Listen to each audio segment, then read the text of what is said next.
Hi everyone, happy Friday. My name is Ken Center, AIFD from Houston, Texas, and today we're presenting the fourth and final video of our Fun with Foliages. It's come to an end. But what we will do starting hopefully in 2 weeks is a fun series where I create an actual arrangement and hopefully walk you through the principles and elements of design in that particular arrangement so that you can see the thought process as I'm actually designing an arrangement. The last 4 videos have simply been fun tips and techniques on foliages. Hopefully in those videos we will incorporate them and you can learn the next step. Before we start today, I want to say congratulations to myself and 9 other designers who were selected at the Florida State Florist Association's Design Challenge International. And I'm mentioning it today because you only have 2 days left to vote. If you would, please go to the Florida State Florist Association website.com.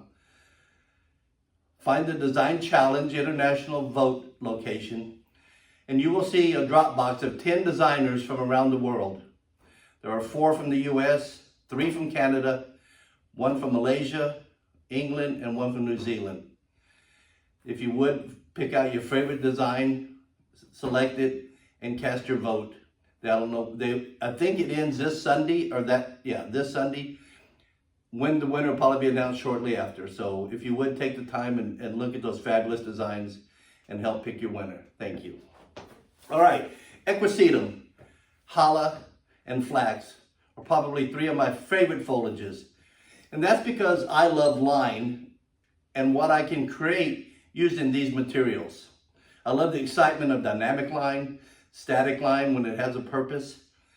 And so today we're going to walk through these 3 foliages and show you a few fun ideas that hopefully you can put into an arrangement and make something so exciting. So here we go. First one, horsetail foliage or Equisetum. It's a fabulous grass that grows in a lot of water, swamp type lands. But the beauty is that in between all these nodes, these inner nodes are hollow, allowing you to manipulate this foliage very easily. One, you can simply take a wire, an 18 gauge, so the wire has to be strong enough that it can bend the foliage. So at the very tip, I'm just going to pierce and then slide it down so it's going through all those nodes and inner nodes so you can no longer see the wire.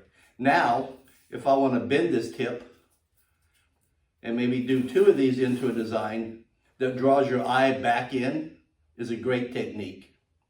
Or if I want to zigzag, if I had something more contemporary, I would bend here, I would bend there. As long as I have a wire, I can bend. You'll finally see where there's no wire left because the inner node doesn't want to bend. You could take another wire and continue running, piercing through, and then continue your zigzag so that you get a really fun technique. Now, I've had people ask, can you bend in between the inner node? I personally don't like it because it leaves a crimp. So if I bend here, you see this crimp in the foliage, where at the nodes, you don't see that as well.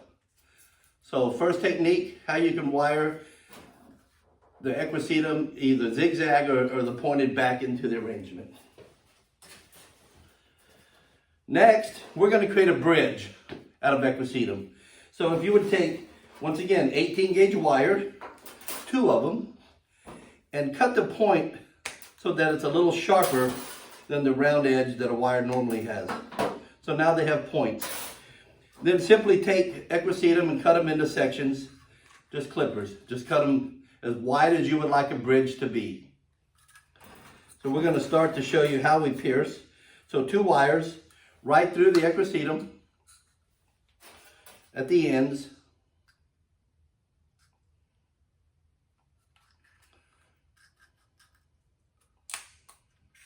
And out. So you have that started. Then you just continue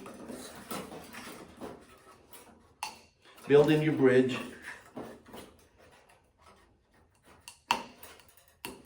And once you build it, once you put the equisetum on the wire, you just simply slide it further down.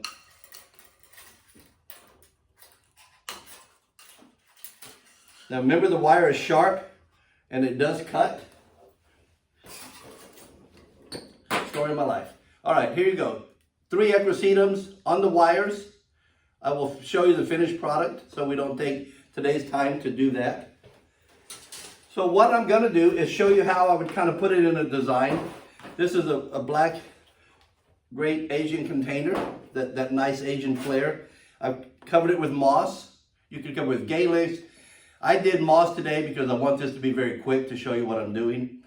Not an actual design where you would incorporate quite a bit of flowers. So, what am I going to do? So, oh yeah, sorry. So here is a finished bridge. Now this bridge, you could really wrap it around something, a container or a vase to hide. But I've left about 2-3 inches of wire exposed on the edges. So those wires are going to go into the foam and create that bridge. Underneath that bridge, you can put black rocks, you can put succulents, you can put beautiful flowers of carnations that are based down at the bottom to give you a beautiful coloration. For today, we're going to do the moss and these 2 faux succulents. So I've talked these last videos about how foliage is so important in our designs. So you want to make sure that you put items with it, components that kind of go together and give you the same feeling. This is Johnson grass. I used it last week. So it's got a nice, like it belongs in the water next to the bridge that you're going to cross over in the gardens. I'm just trying to create a feeling of zen or peaceful.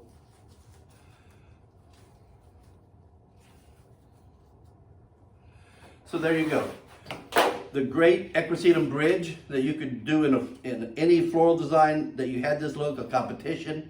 It's just a nice thing to put into your back pocket and know that you can use that somewhere. All right, thank you.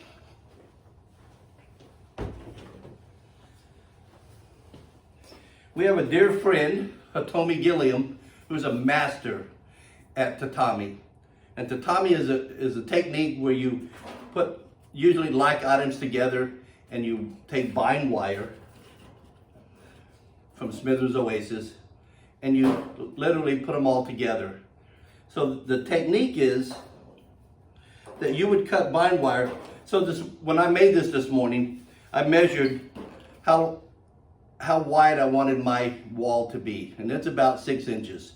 So I was going to cut, of course you want to do 12 inches of bind wire, 6 here and 6 here, but you have to also add bind wire because you're going to twist at every one of these points. So we're going to add about 18 inches of wire total.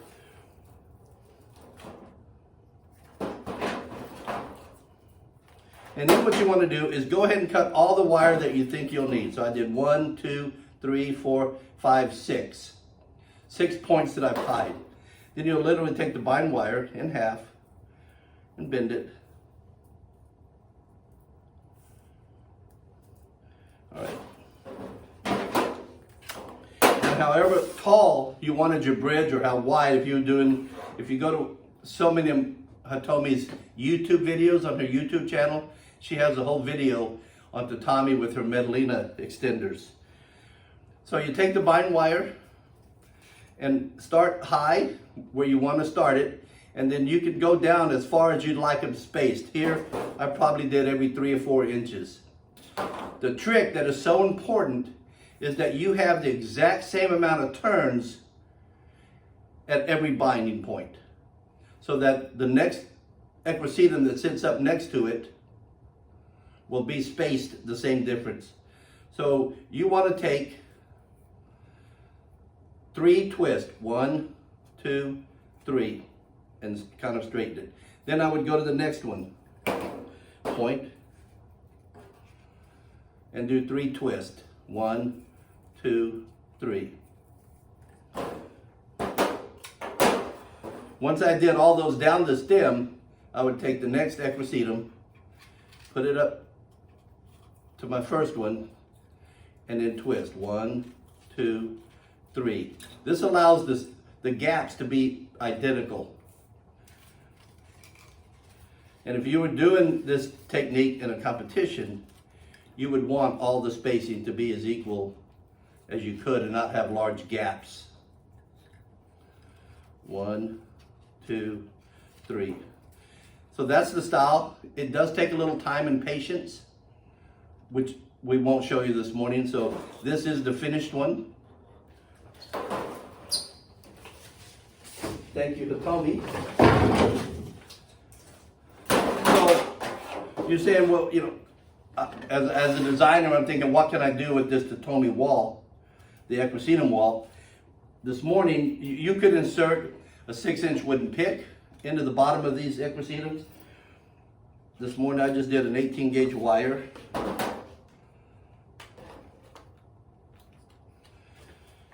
And I stood it in this foam. And I have this beautiful wall. And I can just envision an arrangement where maybe I had beautiful grasses and beautiful flowers based at the bottom and sequenced down and stair-stepping, and a beautiful Phalaenopsis orchid stem in front of this. How beautiful is that Totomi equisetum? For more on how to make that, please go to Hitomi's YouTube channels.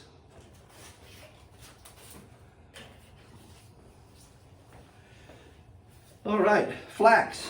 One of my favorite things to work with is, well, I'll leave this out, is flax. The New Zealand flax is this variegated bronze flax. It's so beautiful. So this morning,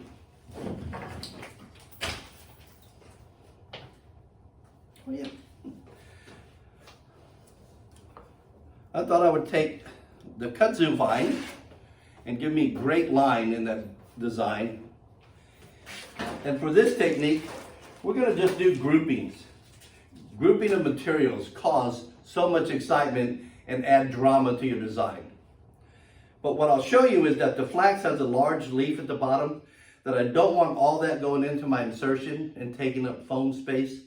So I will pinch them together, make a slit, and cut so that I have a lot smaller insertion point. And I'm simply going to just insert maybe 8 flax into this design to show you how much strength that multiple insertions can help create. And they're kind of at a growing point, as if you walked up upon this and all of the flax were in here together.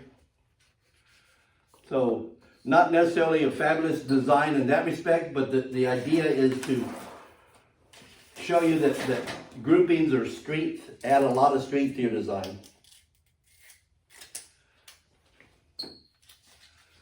All right, that's it. Now, from there, then you could come way down here and you know, do some gorgeous open roses, some garden roses, some fall colors, some berries, some soft greenery trailing out, some beautiful ivies or succulents.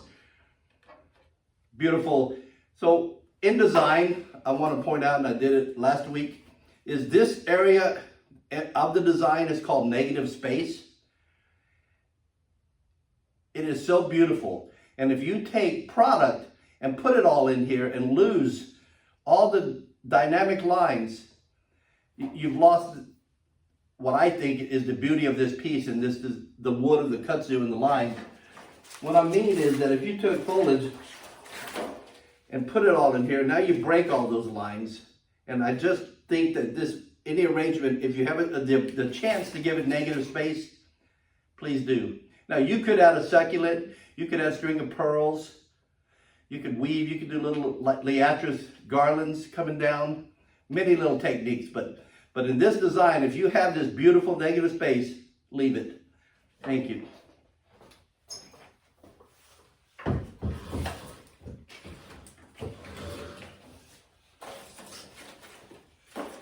I've had fun making these videos for you. I'm hoping you've enjoyed it from some of your comments. I think you have. I look forward to doing some others soon. All right, here we go with flax. Flax is finished, Ken. Here we're going with challah. All right, here we go with challah. Sorry. So what I want to show with the challah is that it's a lot more bendable than the flax. See how it's already doing this, it bends at that point. You know, you can take that to your advantage. Once again, I'm going to trim the excess stem so I don't have so much into the insertion.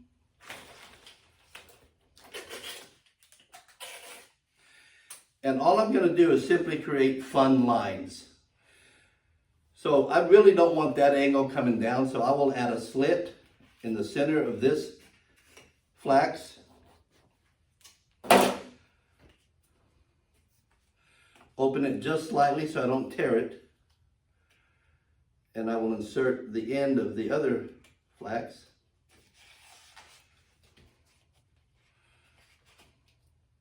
And bend it. So now I have more of a controlled angle. And I'm just going to create interest with multiple stems of the flax. You know, I think I've called this flax all my life when it's challah, and I apologize, out of habit. They are different products. So once again, just a small slit, try not to tear it.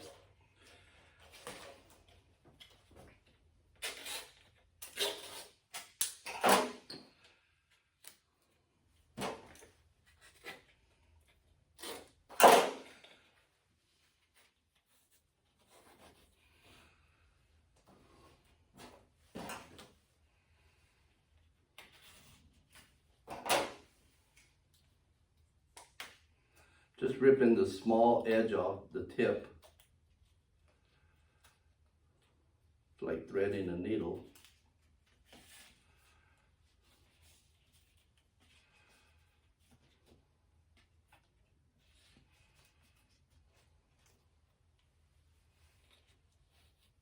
So you can see all these exciting lines that are starting to develop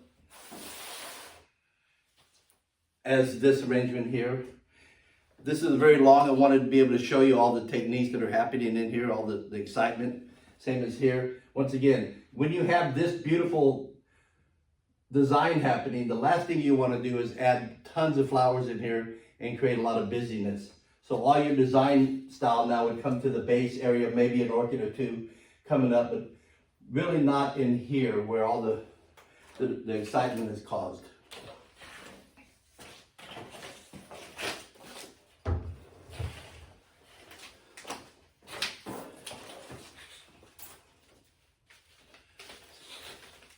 So the last thing we're going to do is to show you something I was playing with earlier. And that's on the back of the challah leaf is a little vein. If you would, just run your knife underneath it and try to trim it out.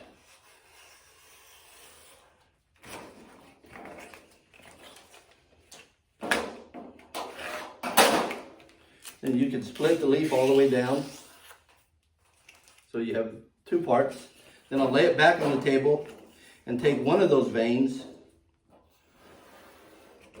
and kind of trim it in half.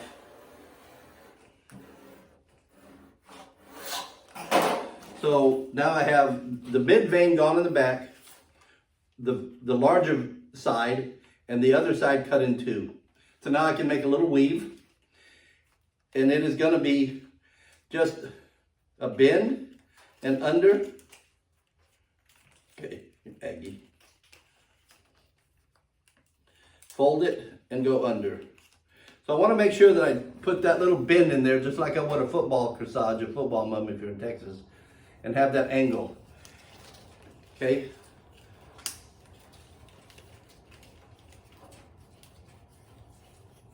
And then bend and under, and bend and under. And I'm just going to keep bending the challah leaf back into itself and going under.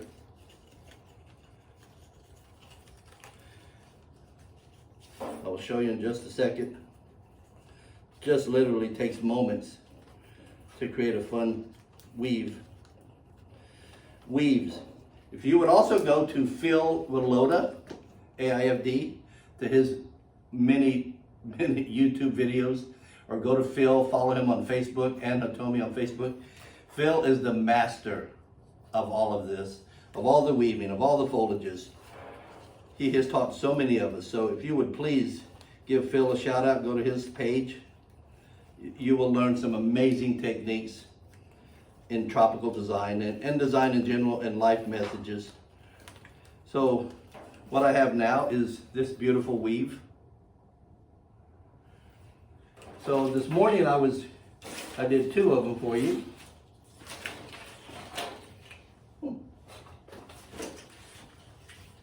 And the ends of these, I just used a little light green floral tape to cover it. But I was thinking with 2 pieces of flax, you know, how cool that would be to come out of a design. And once again, give your design that creative flair that we're looking for to set you apart. Once again, I hope you've enjoyed these videos on foliages. In 2 weeks, we're going to come back with a design set of videos where I will actually create a design from start to finish and share with you my thought process. I hope you've enjoyed them. Thank you so much for listening and following.